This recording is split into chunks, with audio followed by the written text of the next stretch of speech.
माध्यम सुपारीबाज झाली आहेत का हो? प्रश्नच पडतोय की माध्यम आता सुपारीबाज होत आहेत. कारण ज्या पद्धतीनं माध्यम आता विषय मांडतायत आणि विषयांची विस्तारीकरण करून जे चित्र रंगवून फोडण्यात देऊन समाज पटलावर रंगवण्याचा प्रयत्न करतायत, त्यावरून तरी वाटायला लागले की आता माध्यम सुपारीबाज झालेली आहेत. कारण की परळीतली ती शिक्षण विभागाच्या संदर्भातून घडलेली गोष्ट आणि धनंजय मुंडेंच्या यशवंतराव कनिष्ठ महाविद्यालय या महाविद्यालयात परीक्षा सेंटरवरून उठलेला तो वादंग, खऱ्या अर्थानं ह्याचं जर मूळ स्वरूपात ह्या विषयात जर गेलो तर हाती काय लागतं धुपाटणं.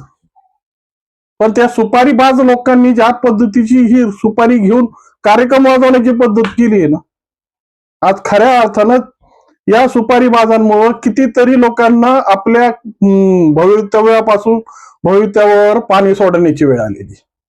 आणि अशात त्या महाराष्ट्रामध्ये अशात खूप हे सुपारीबाज दर पक्के झालेले आहेत. कोणत्या ना कोणत्या बाब धरायची, एखाद्या मोठा माणूस धरायचा, मग त्याला पाहिजे त्या पद्धतीने फिरवायचं, आणि जर फिरताना नाही मिळाला की मग त्याची सुपारी घ्यायची. या सुपाऱ्यांच्या कार्यक्रमामुळं खऱ्या अर्थानं चांगल्या पद्धतीनं ज्या पद्धतीचं भवितव्य आम्हाला अपेक्षित आहे, ते भवितव्यावरच खऱ्या अर्थानं पाणी फिरवण्याचं काम सध्या या परिस्थितीत सुरू आहे. या पद्धतीनं आज सकाळी उठलो आणि सकाळी उठल्याबरोबर माध्यमांवर ज्या पद्धतीने त्या यशवंतराव कनिष्ठ महाविद्यालयाच्या परीक्षा सेंटरच्या बाबतीत बातमी पाहायला मिळाली. खऱ्या अर्थानं ही बातमी पाहिल्यानंतर मनात थोडीशी पालचूक चुकली आहे, कारण की माझाही मुलगा शिक्षण घेतोय आणि खऱ्या अर्थानं अशा पद्धतीनं. पण या सगळ्या गोष्टीच्या मागे काय आहे नेमकं, याचा थोडासा कानोसा घेण्याचा प्रयत्न केला. निघालं उलट. या परळी शहरामध्ये 4 परीक्षा सेंटर आहेत. एक वैद्यनाथ कॉलेज, 2 नंबरला मिलिंद महाविद्यालय, नंबर 3 ला महिला महाविद्यालय आणि नंबर 4 ला यशवंतराव कनिष्ठ महाविद्यालय. आता या 4 सेंटरच्या पद्धतीनं विद्यार्थ्यांची विभागणी केली आणि प्रत्येक सेंटरची कॅपॅसिटी पाहून त्या सेंटरवर बसण्याची संख्या किती आहे या संदर्भात आढावा घेऊन 278 विद्यार्थी या यशवंतराव कनिष्ठ महाविद्यालयाच्या सेंटरवर परीक्षेसाठी बसणार होते. पण लक्षात आलं की जुन्या यशवंतराव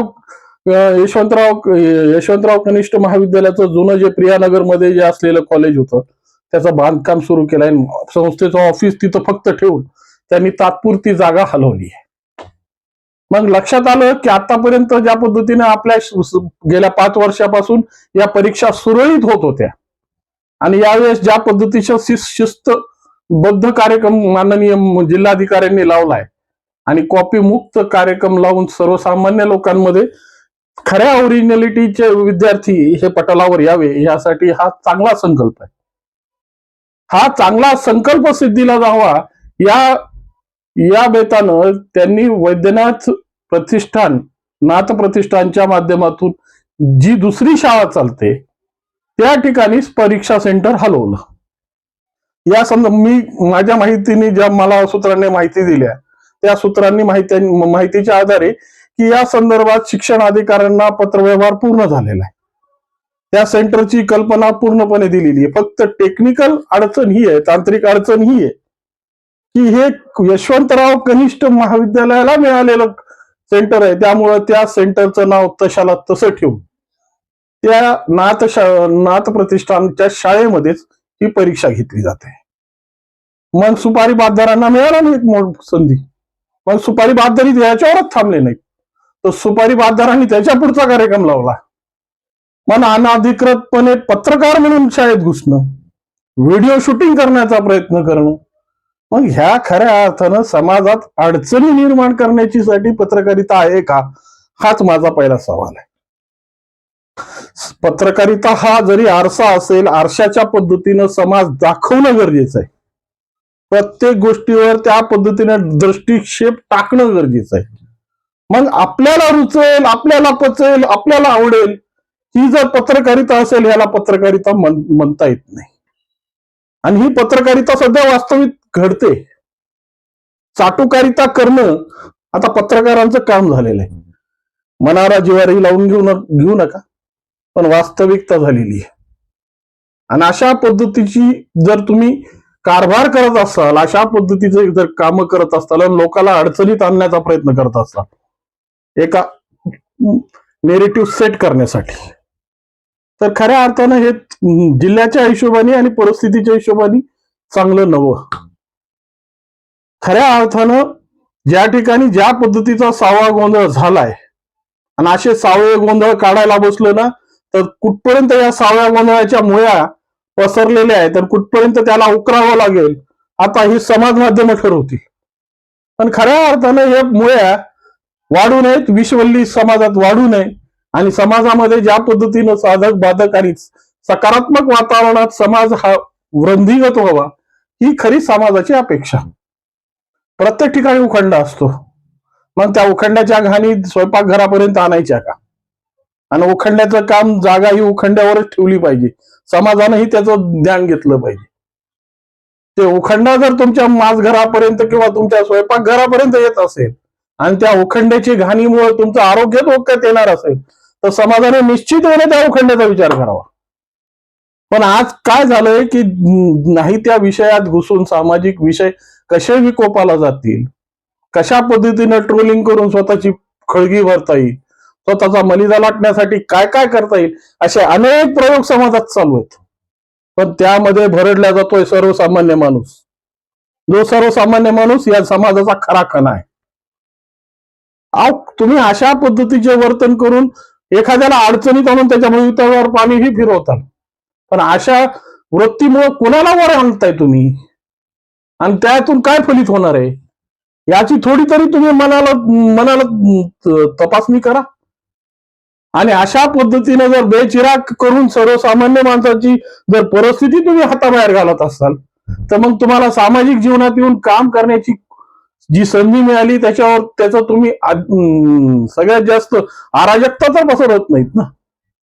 या सगळ्या गोष्टीचा विचार आम्ही केला पाहिजे आणि खऱ्या अर्थानं समाजाची सृजनशीलता आणि समाज हा विकसित व्हावा, समाजामध्ये आलेले प्रश्न हे निवारण होण्यासाठी पटलावर आणणं गरजेचं आहे.